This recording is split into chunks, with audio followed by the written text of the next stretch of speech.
सत साहिब सतगुरुदेव जी की जय हो। बंदी छोड़ कबीर साहिब जी की जय। बंदी छोड़ गरीबदास जी महाराज जी की जय। स्वामी रामदेवानंद जी गुरु महाराज जी की जय। बंदी छोड़ सतगुरुदेव रामपाल जी भगवान की जय हो। सत साहिब। तो नमस्कार दोस्तों, आज हम फिर आपके साथ में हैं नई वीडियो के साथ में। सभी को नमस्कार, सभी को राम राम। और आज हम इसमें बताएंगे आपको देवी भागवत के अंदर भगवान विष्णु जी के सिर को भी काटा गया। देखिए प्रमाण के साथ में। और इसमें इन्होंने बहुत कुछ बातों को बढ़ा चढ़ा के प्रस्तुत किया है, लेकिन संत रामपाल जी महाराज के तत्व ज्ञान से इनकी सच्चाई अब खुल रही है। तो आपको अगर ये वीडियो पसंद आए तो लाइक शेयर कमेंट जरूर करना जी। सत साहिब सतगुरुदेव जी की जय हो। तो शुरुआत करते हैं। ये है अपना वही पृष्ठ दिखाते अपन पहले ऊपर। ये संक्षिप्त श्रीमद देवी भागवत गीता प्रेस गोरखपुर से प्रकाशित, सचित्र मोटा टाइप, केवल हिंदी में। अपन खोलते हैं इसको। भगवान विष्णु के हयग्रीवा अवतार का कारण हयग्रीव स्वरूप से हयग्रीव दानव का वध। ये कोई इनने बता दिया यहाँ पे कि विष्णु जी ने हयग्रीव अवतार लिया, और अगर ये हयग्रीव का अवतार नहीं होता, अर्थात विष्णु भगवान का ये अवतार नहीं होता, हयग्रीव दानव का वध नहीं होता, ऐसी चेष्टा इनने इसमें बताने की करी है। लेकिन इसमें सच्चाई यही निकल के आती है कि इसमें भगवान विष्णु जी का सिर कटा। देखते हैं अपन। इसमें ऋषिगण बोले, सूत जी आपने बड़े आश्चर्य की बात कही। अरे जो भगवान विष्णु सबके कर्ता धर्ता हैं, उनका भी मस्तक कटकर धड़ से अलग हो गया, फिर उस धड़ पर घोड़े का सिर रखा गया और वे हयग्रीव कहलाने लगे। वेद भी जिनकी स्तुति करते हैं,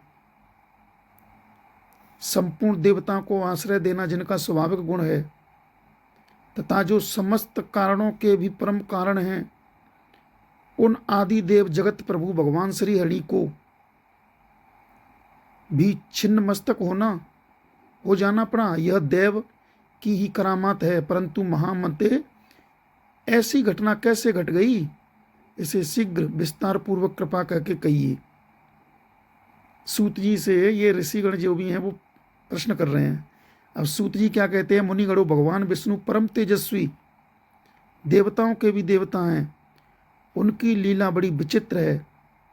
तुम सब लोग अत्यंत सावधान होकर सुनो, उनकी अद्भुत कथा सुनो। एक समय की बात है, सनातन परम प्रभु भगवान श्री हरि घोर युद्ध करना पड़ा। 10,000 वर्षों तक वे युद्ध भूमि में डटे रहे, फिर तो उन्हें थकान सी हो गई। बताओ, जो सृष्टि के कर्ता धर्ता हैं, इनके मुखारबिंद से इसमें लिखा है, और जो कर्ता धर्ता हैं, फिर वो थकान कैसे महसूस होगी उनको? भाई थक कैसे गए? ये कैसे भगवान भाई जो थक गए? आगे पढ़ते हैं। तो उन्हें थकान सी हो गई, तब वे अपने पुण्य प्रदेश बैकुंठ में गए।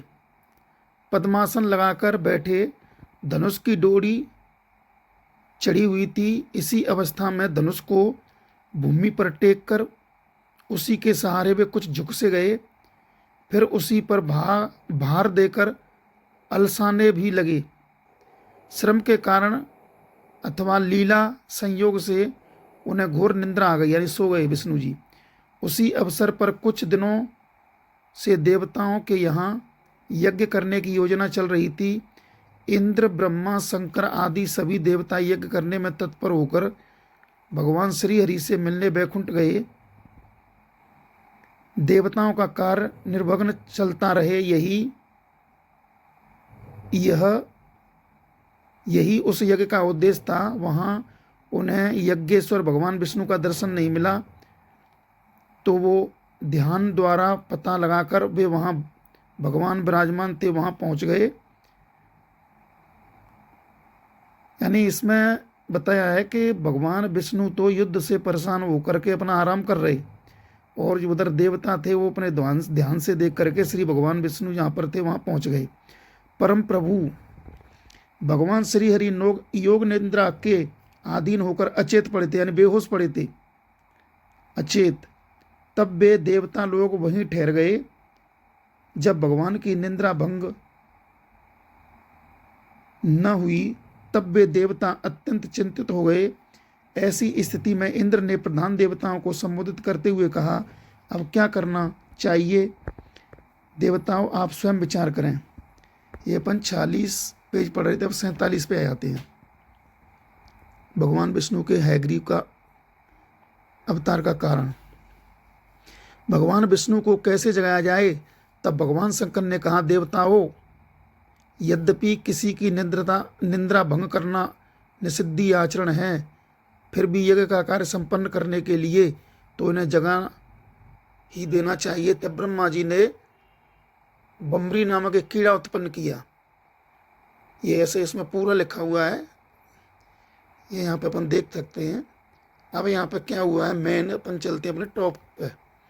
अब सूत जी कहते हैं, इस प्रकार ब्रह्मा जी के कहने पर उसी क्षण बम्बरी ने प्रत्यंचा को जो नीचे भूमि पर थी खा लिया। फिर तो धनुष बंधन मुक्त हो गया। प्रत्यंचा कटते ही दूसरी ओर की डोरी भी वैसे ही ढीली पड़ गई। उस समय बड़े जोर से भयंकर शब्द हुआ, जिससे देवता भयभीत हो उठे। चारों ओर अंधकार छा गया। सूर्य की प्रभा क्षीण हो गई। फिर तो सभी देवता घबरा कर सोचने लगे, अहो,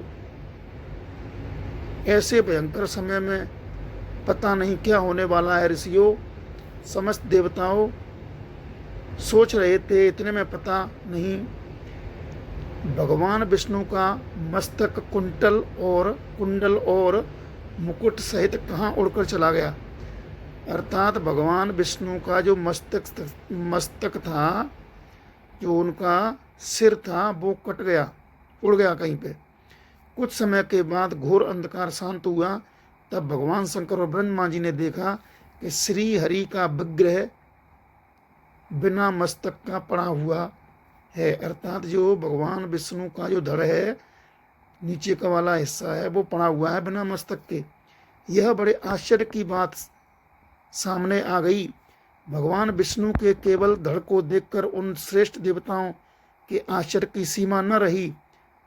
अब वे चिंता के उमड़े हुए समुद्र में उतारने लगे। अत्यंत दुखी होकर उनकी आंखें जल बरसाने लगी था, रोने लगे। ब्रह्मा और शंकर जी, विष्णु जी का जब सिर कट गया तो और देवता भी थे, सभी रोने लगे। वे विलाप करने लगे, हाय नाथ, आप तो देवताओं के भी आराध्य देव एवं सनातन प्रभु। फिर भगवान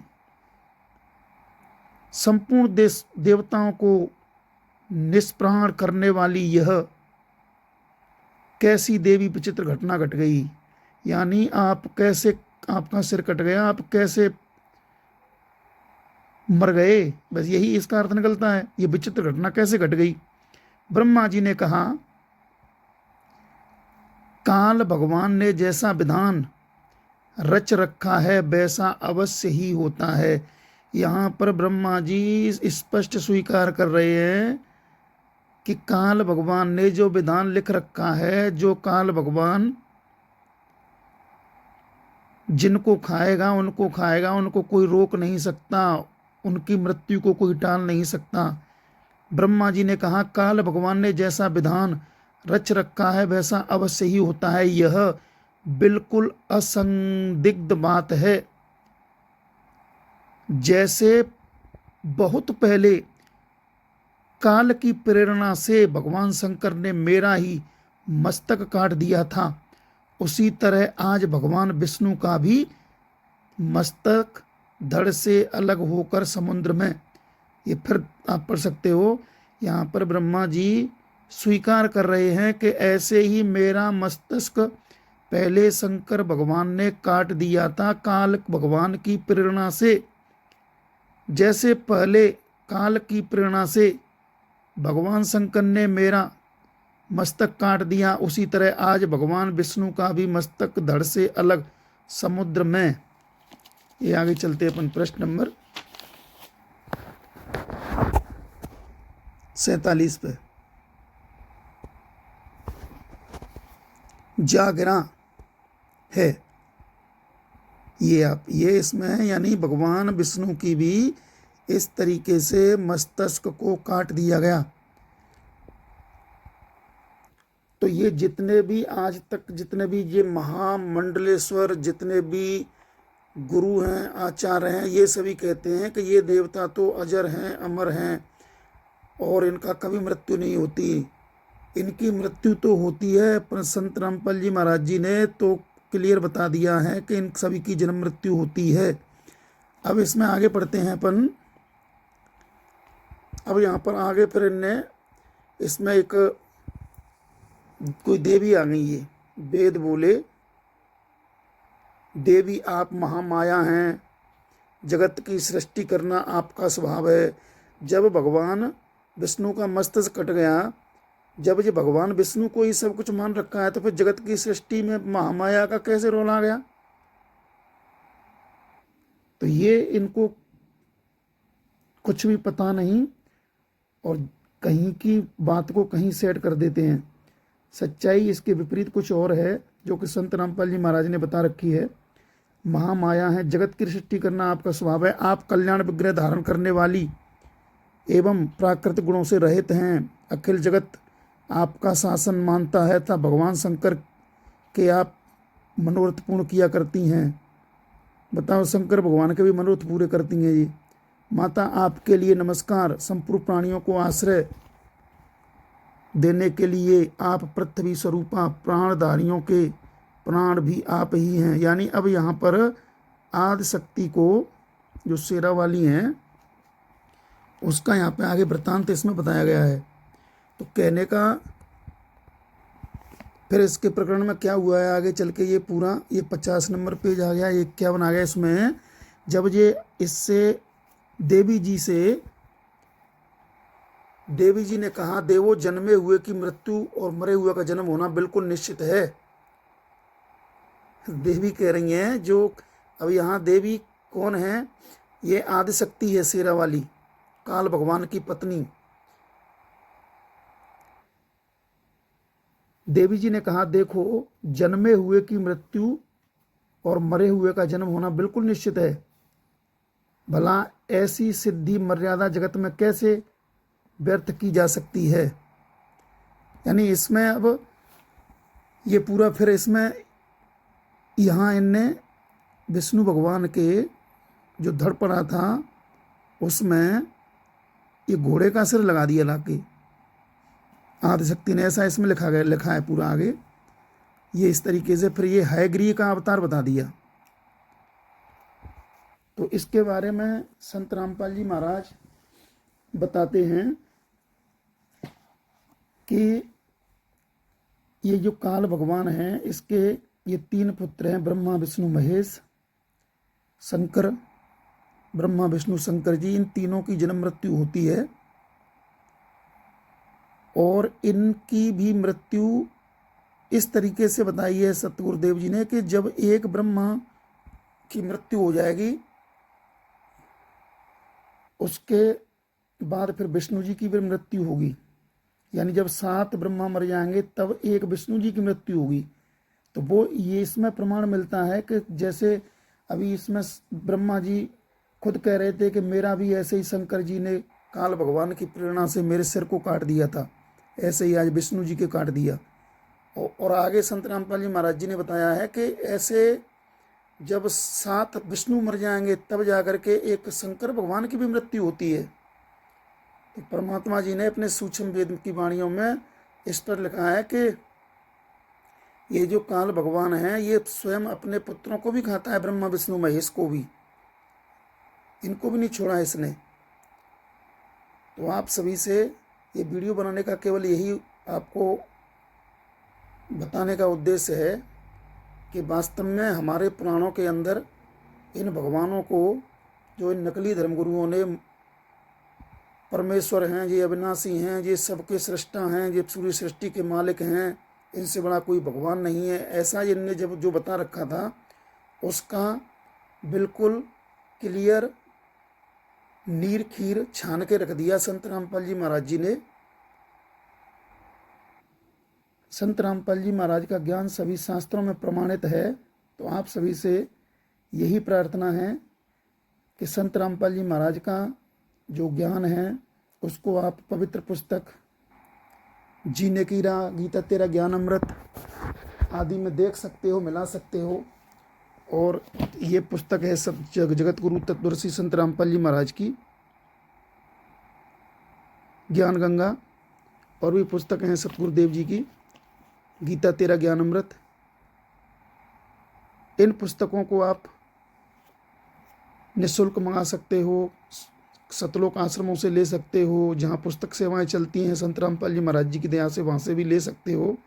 और इनमें संपूर्ण सृष्टि रचना को पढ़ के और शास्त्रों में ज्ञान मिला के आप अपने मनुष्य जीवन को सफल कर सकते हो, क्योंकि वर्तमान में केवल एक ही संत हैं, जगत गुरु तत्वदर्शी संत रामपाल जी महाराज। तो आप सभी से प्रार्थना है, अगर आपको हमारा ये वीडियो, ये प्रयत्न परमात्मा की दया से अच्छा लगा हो, तो आप सबसे प्रार्थना है कि आप चैनल को सब्सक्राइब जरूर करें जी, और हमारे इस वीडियो को ज़्यादा से ज़्यादा शेयर करें, अपने भाइयों बहनों तक, हमारे भाइयों बहनों तक पहुंचाएं, जिससे कि वो भी परमात्मा के इस तत्व ज्ञान को, सच्चे ज्ञान को, अनमोल ज्ञान को समझ के अपना मन